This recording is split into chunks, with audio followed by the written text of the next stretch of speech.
Breaking news చూస్తున్నారు. పహల్గామ్లో దాడి జరిగి ఇప్పటికే వారం రోజుల పైనే అవుతుంది. అయితే ఈ దాడికి సంబంధించిన కొన్ని కీలకమైన అంశాలు ఇప్పుడు బయటకు వస్తున్నాయి. అయితే ఎవరైతే టెర్రరిస్టులు ఈ దాడిలో పాల్గొని ఉన్నారో అందులో కొంతమంది ఇంకా సౌత్ కాశ్మీర్లోనే యాక్టివ్గా ఉన్నారని చెప్తూ ఎన్ఐఏ నుంచి వస్తున్న సమాచారం. అయితే నేషనల్ ఇంటెలిజెన్స్ ఏజెన్సీ ఇచ్చిన సమాచారం ప్రకారం ఎవరైతే ఈ పహల్గామ్ ఉగ్రదాడిలో ఇన్వాల్వ్ అయ్యి 26 మంది అమాయకులను చంపేశారో వాళ్ళల్లో కొంతమంది ఇంకా సౌత్ కాశ్మీర్లోనే యాక్టివ్గా ఉన్నారంటూ నేషనల్ ఇన్వెస్టిగేషన్ ఏజెన్సీ చెప్తుంది. అయితే ఆ సోర్సెస్ ఏదైతే ఎన్ఐకి సంబంధించిన సోర్సెస్ వాళ్ళు క్లియర్గా ట్రాక్ చేసి కొంత క్రెడిబుల్ ఇన్పుట్ని బయటకు తీసుకొచ్చారు. అయితే అందులో ఎవరైతే టెర్రరిస్టులు ఉన్నారో వాళ్ళు సౌత్ కాశ్మీర్కి సంబంధించిన రీజన్లో ఇంకా ఉన్నారని చెప్పి కూడా ఎన్ఐఏ నుంచి వస్తున్న ఇన్ఫర్మేషన్. అదేవిధంగా వీళ్ళు ఈ పహల్గామ్లో దాడి చేయాలి అంటే ఏప్రిల్ 22వ తేదీన దాడి చేయాలని చెప్పి ఇంతకు ముందే ప్లాన్ చేసుకున్నట్టు, దానికంటే ముందే ఒక 3 చోట్ల కూడా రెక్కి కూడా నిర్వహించినట్లు ఇప్పటికే కొన్ని దర్యాప్తు సంస్థల నుంచి కూడా ఇన్ఫర్మేషన్ వస్తుంది.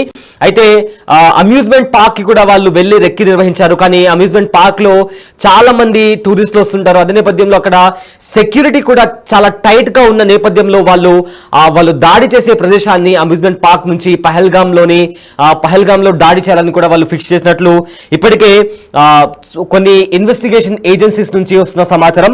సో ఇదే నేపథ్యంలో ఎవరైతే ఇంకా యాక్టివ్ గా ఉన్నారో టెర్రరిస్టులు వాళ్ళు చాలా వరకు కూడా సామాగ్రి అంటే బయట నుంచి వాళ్లకు ఎలాంటి సపోర్ట్ లేకుండానే ఫుడ్ కావచ్చు, వాళ్ళ దగ్గర వెపన్స్ కావచ్చు, అదే నేపథ్యంలో వాళ్ళు ఎక్కువ రోజులు దాక్కొని ఉండేలాగా వాళ్ళ దగ్గర ఇతర పరికరాలు కూడా వాళ్ళు ఉంచుకొని ఉండొచ్చు అని కూడా ఇప్పటికే ఎన్ఐఏ లాంటి ఇన్వెస్టిగేషన్ ఏజెన్సీస్ కూడా చెప్తున్న పరిస్థితి కనిపిస్తుంది. అయితే పహల్గామ్ దాడి జరిగి ఇప్పటికే వారం పైనే అవుతుంది. అయితే దీనికి సంబంధించిన మరింత సమాచారం మా ప్రతినిధి శివ అందిస్తారు.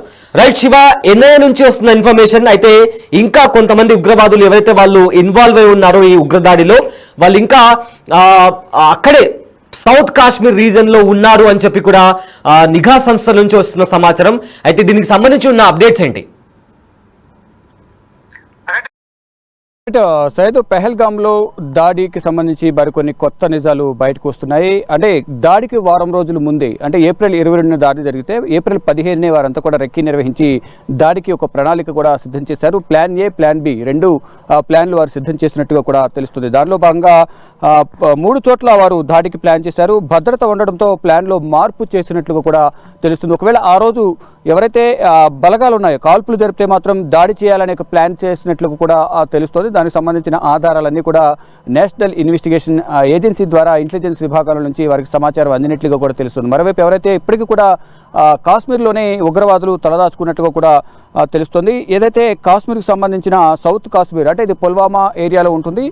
పుల్వామా సరిహద్దు ప్రాంతాల్లో ఉగ్రవాదులు తలదాచుకున్నట్టు కూడా తెలుస్తుంది. వారికి సంబంధించి ఆహార పదార్థాలు, వారికి కావాల్సిన నిత్యావసరాలు కానీ ఆహార పదార్థాలు కానీ అవన్నీ కూడా స్థానికంగా కొంతమంది ఉగ్రవాదులకు సహకరిస్తున్నట్టుగా కూడా ప్రచారం జరుగుతుంది. దానికి సంబంధించి కొంత నిఘా వర్గాల వద్ద కూడా విభాగాల వద్ద సమాచారం ఉంది, ఆధారాలు కూడా కొన్ని ఉన్నట్లుగా కూడా తెలుస్తుంది. దానికి సంబంధించి కూడా ఇప్పటికే ఎక్కడైతే సౌత్ కాశ్మీర్లో ఉగ్రవాదులు ఉన్నారనే అనుమానంతో సెర్చ్ ఆపరేషన్ కూడా కొనసాగిస్తూ ఉన్నారు. దానిలో భాగంగానే ఇటు ఎన్ఐఏ అధికారులు దర్యాప్తు అయితే కొనసాగిస్తున్నారు.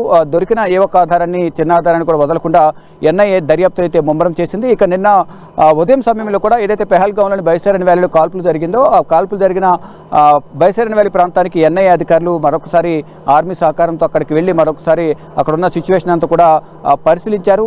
మళ్ళీ ఇప్పుడు ఏదైతే కొన్ని నిఘా విభాగాల నుంచి అందుతున్న సమాచారం ప్రకారం ముందుగానే రెక్కి నిర్వహించి వారం రోజుల ముందుగానే అందులో కూడా ఉగ్రవాదులు ట్రెక్కింగ్ నిర్వహించి మరి ఏదైతే కింద నుంచి పహల్గామ్ నుంచి పైకి వెళ్లే సందర్భంలో అందరూ కూడా అదే రూట్లో వెళ్తూ ఉంటారు. ట్రెక్కింగ్ నిర్వహించి కొంతమంది గుర్రాల మీద వెళ్తూ ఉంటారు. కింద నుంచి 6 కిలోమీటర్ల వరకు కూడా పై వరకు వెళ్లాల్సి ఉంటుంది. దానిలో భాగంగా వారు కూడా సైనికుల దుస్తులో రెక్కి నిర్వహిస్తూ వారు ట్రెక్కింగ్ నిర్వహిస్తూ కూడా వారు వెళ్ళినట్టుగా తెలుస్తుంది. అంటే సైనికుల దుస్తులో ఉన్న నేపథ్యంలోనే ఎవరు కూడా వారిని గుర్తించలేదు. అక్కడున్న ప్రజలు కూడా అందరూ అక్కడ ఉన్న టూరిస్టులు అందరూ కూడా వారు ఇండియన్ ఆర్మీకి సంబంధించిన సైనికులను కూడా వారందరూ కూడా భావించారు. కానీ ఆ మెయిన్ గేట్ నుంచి లోపలికి వచ్చిన తర్వాత ముందుగా కాల్పులు జరిపారు. కాల్పులు జరిపిన సందర్భంలో నేవీకి సంబంధించిన ఆఫీసర్ చనిపోవడం, తర్వాత నూతన దంపతులు అంటే కొత్తగా పెళ్ళైన వారు అక్కడికి వచ్చారు. తర్వాత కాల్పులు జరిపిన తర్వాత కాల్పులు ఆయన కనుఊపిరితో అక్కడ ప్రాణాలు కోల్పోయారు. తర్వాత అతని భార్య రోధిస్తున్న దృశ్యాలను కూడా కన్వర్ భార్య రోధిస్తున్న దృశ్యాలు కూడా సోషల్ మీడియాలో వైరల్గా మారాయి. ఇక ఈ దాడికి దాడికి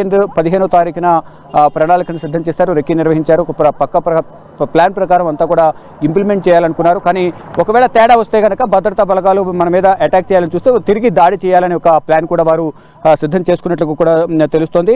ఏదైతే భద్రతా దళాలు వస్తే దాడి చేసేందుకు ఉగ్రవాదులు ప్లాన్ చేశారనేది నిఘా వర్గాల వద్ద కూడా సమాచారం అయితే ఉంది. ఇక ప్రజెంట్ ఇప్పటికీ కూడా ఆ ఉగ్రవాదులు ఎవరైతే ఉన్నారో సహకరించిన వారు కానీ ఉగ్రదాడులు జరిపిన వారు కూడా ఇంకా అక్కడే సౌత్ కాశ్మీర్లోని ఉన్నారు, పుల్వామా కానీ ఇటు చుట్టుపక్కల ప్రాంతాల్లో ఉన్నారని కూడా అనేది ఇంటెలిజెన్స్ విభాగాల వద్ద సమాచారం ఉన్నట్లుగా తెలుస్తుంది. దానికి అనుగుణంగానే ఎన్ఐఏ దర్యాప్తు కూడా కొనసాగిస్తోంది.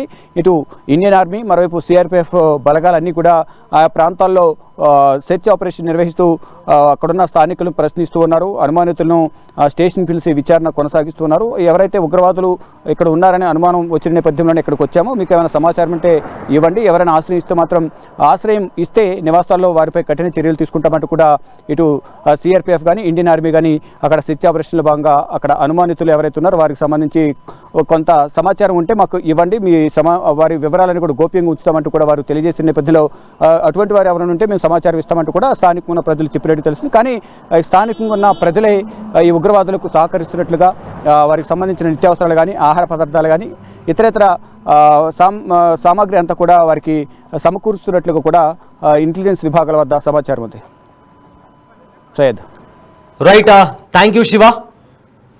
అయితే ఎక్కడైతే పహల్గామ్లో దాడి జరిగిందో, దాడి జరిగి ఇప్పటికే వారం రోజుల పైన అవుతుంది.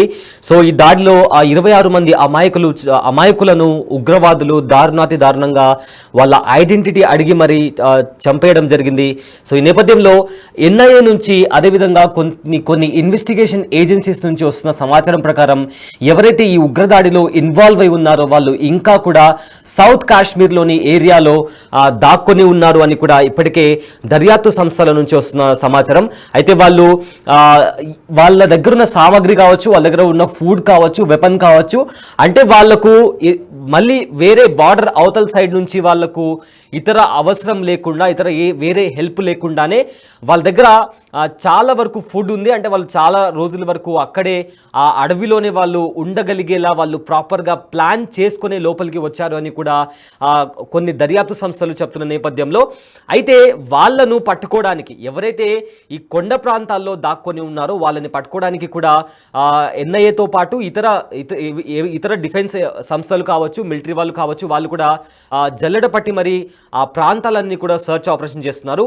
ఈ నేపథ్యంలో కొన్ని హైడౌట్స్ని కూడా ఇండియన్ ఆర్మీ ధ్వంసం చేసినటువంటి పరిస్థితి కనిపిస్తోంది.